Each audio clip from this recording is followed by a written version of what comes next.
Good morning, guys. How you doing today? We're almost up to New Year's. We are moving pretty smoothly throughout the course of this year right now, and it's a pretty exciting thing we have going on. I'm really excited about the new changes and everything that's going into this new year. So, hey, I just want to get a chance to make this video right now because I just have some thoughts just hitting my mind right now. Just very overwhelming. I mean, not emotionally, but I'm just really excited for what now. I'm looking at a video right now from Patrick Davis. He's taking this time right now talking to his fellow entrepreneurs and is also his sales management team right now. And this he's just pouring out so much value. This video I want to say is at least a solid hour and a half long, but it's definitely worth it. But one of the points that was just getting me, it makes me understand even for what I'm doing right now, scaling my business, is bringing the quality and the aspiration that I can bring to making sure that I'm providing good quality service and helping out people as much as I can. I'm just getting started myself as an affiliate marketer, taking the time to learn, build my brand, and get started. Because the hopeful goal one day is to not only, continue more cash flow coming in, but I want to basically create my own agency. I want to have my own social media agency that I help manage different companies, businesses, etc., and helping to expand their brand awareness when it comes to social media platforms. If that could be by helping out, expanding their product base, providing good training, helping out with individual sales training so people get a chance to go and move on past the next step so they can start providing for themselves and bring up additional income and adequate skills that can help them out for what they're trying to strive for. I think it's really cool because as he's talking to this management team, he's just bringing up a lot of just examples from a lot of different companies. I love the point he was just talking about this one place he went to. Is this restaurant called Alexander's, and this place had this one steak up here that was like $400. And I thought this was really interesting. I was like, a $400 steak. Now, you can call yourself cheap or anything. I was like, I ain't going to spend any money on a $400 steak. But how he was explaining the reason that he ended up getting that steak was understanding that when you're marketing and you're talking to a different audience or anything like that, marketing and sales is going to be completely different to one person versus it is to another. You might have someone that might buy something in the form of convenience. People are like, oh, I just want to get food. Right now, I want to eat. I want to feel full. And I kind of just want a little taste. A lot of my buddies like, yo, we like Chipotle. Like, it's quick, it's easy, and at the same time, it fills me up. So it's quick reimbursement there. But there's moments where I want to go out to eat, and I actually will take the time to go to like Ruth's Chris, go to some really nice places or anything, because I want to actually have some good quality food. Until you actually have the food, and it's like, oh, is this as quality as I need it? You're trying to find out what is trying to actually work for you, and what makes you keep coming back to a place. And so that was one of the points that he was bringing up and say, think about this, like you think about it on an everyday basis, what you spend for in a month. Why do you go to those places? What keeps you coming back? And so as I've been learning as a marketer, you really have to take the time to, when they say to understand your target market, it really comes down to that aspect of making sure that you understand really yourself. What makes you go buy things? What makes you spend this money? Like a perfect example. A lot of my buddies used to always ask me the question, why am I paying for CrossFit versus when I could just go to the gym normally? I'm like, I'll tell you why.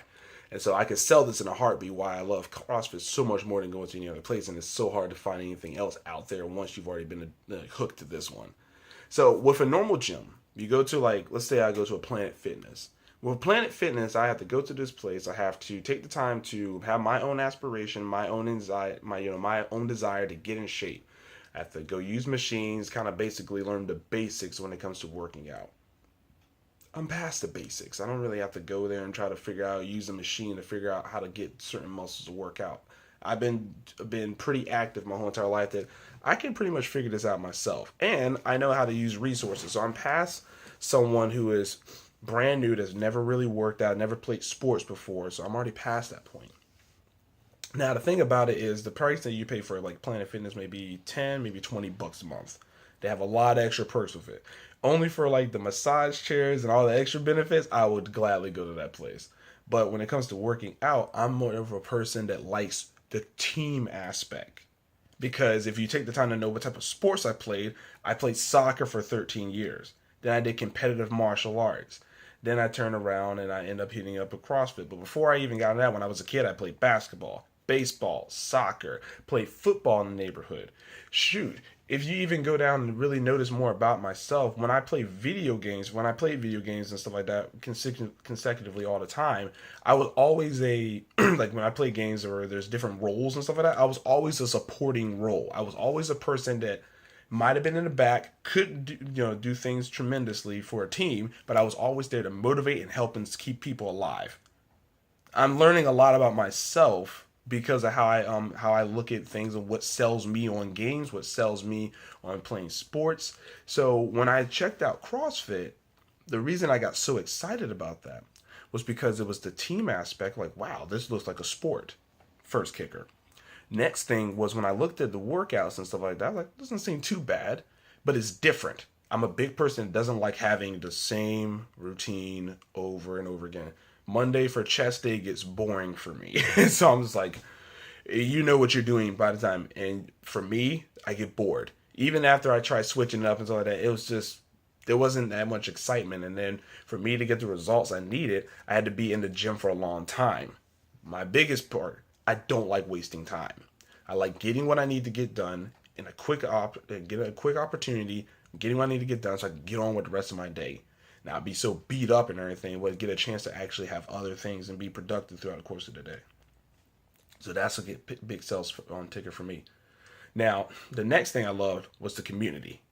The aspect of the community was something that motivated me because I can go to the gym like right now on a sad looking gloomy day right now, what it may be. And I can walk in there and it's absolutely tremendous and beautiful because I have other people that I'm working out with. You may think that like, oh, this person's been doing CrossFit for like years and I'm just getting started. Doesn't matter. I have not been to a gym yet within the CrossFit community. Not saying they're not out there, but I have not been to one of what we call them, they call them boxes. I haven't been to a box yet that I felt like I didn't fit in some sense. I found a way to connect with somebody, or I kind of felt like, wow, everyone here they really work hard. Okay, cool. I kind of want to work out with them too, so let's get it done. That's a little bit about myself. I'm a go-getter. I like taking a chance. I like challenges. And so that's something that was there. And then, of course, the number one thing that got me was going into that point. I just made it. I like challenges. Was the fact that my very first workout destroyed me. Now, for somebody like me, who's very, I have to catch myself not to be so prideful, but when it comes to being in shape, I consistently keep on working on it. But I understand that there are people that are a lot better shape than I am. But I remember my first time starting CrossFit, what got me so, like, hooked to it was that, like, dude, I've been playing soccer my whole entire life. I'm pretty in shape. I can run 5Ks like it's nothing. I do running, like, consistently. I go hit this workout. 7 rounds. I'm doing shuttle runs, nothing complicated. Muscle ups, or in this case, I was doing pull ups, which I was already doing calisthenics. That's not that hard. So pull ups and everything, that's really not that complicated. And then burpees. Okay, well, how hard could a burpee be? I did that. That was my first workout I just gave you. I only completed 4 rounds of that. And in the third round, I ran into the bathroom because I was sweating so bad, fighting not to black out. I'm like, you gotta be kidding me. Like, I was aggravated. I'm like, it does something to you. Knowing that something like this can defeat someone like you. If you're a go-getter, if you're someone who likes taking the initiative, proving people wrong, you don't like following the crowd. Like, no, I don't want to go to these other gyms. I want to go to a One Life. I want to do something that no one else does. In fact, that's another reason to grab my attention was the reason it grabbed me because no one else in my family did it. So good. I have something that makes me stick out amongst the rest. I'm like, okay. Just there. If you're someone like me, I might have sold you on a reason why I like CrossFit. No, I have not even took the time to even talk about the price. Some gyms, you might find there are $200 or less. For where I was going and everything like that, I spent about roughly $120 a month. People are like, oh my gosh, that's a lot of money. I was like, but if you saw the results I was getting out of it, it far exceeds the price I was paying. I went from being as low in my, I went through some emotional stuff in my life. I went as low as 155 pounds is where I was at. Started getting myself back in shape. Got my body back up to its regular weight at 165, about 167. Then I started doing CrossFit. I went from 167 to now maintaining 180 to 185 pounds. And a lot of that was portion of muscle. Like, people who have seen me throughout the course of years, like, oh my gosh, you have changed. I'm like, thank you. The compliment that I got, I was like, wow, that meant a lot. Or the best compliment I always get from people to this day, I say, like, especially the girls who always give me a hug sometimes, so like, John, your back is solid. I'm like, like, because the majority of the stuff I'm doing is all from my back. So I was like, I felt good, felt strong. And it was funny too, people were like, well, aren't you doing a lot of things to hurt your body and stuff like that? I was like, you know what's so funny? I've actually never felt more healthy in my life compared to doing all that stuff, because yes, I am doing a lot of stuff to my body, but because of the things I'm learning to recover properly and the education I was getting when I was there, it was perfect. It would make me stay in the gym for almost 3 hours, not because I had to, but because I wanted to.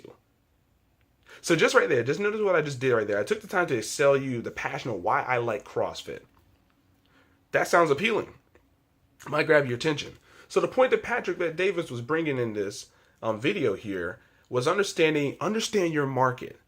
You selling me Planet Fitness ain't gonna work, because you got to take the time to get to know me. I was like, you're an athlete. You like community. You like being with other people. You don't, even though you like standing amongst the rest, you still like the community aspect because you've been playing sports your life. So I'm telling you how to sell me right now.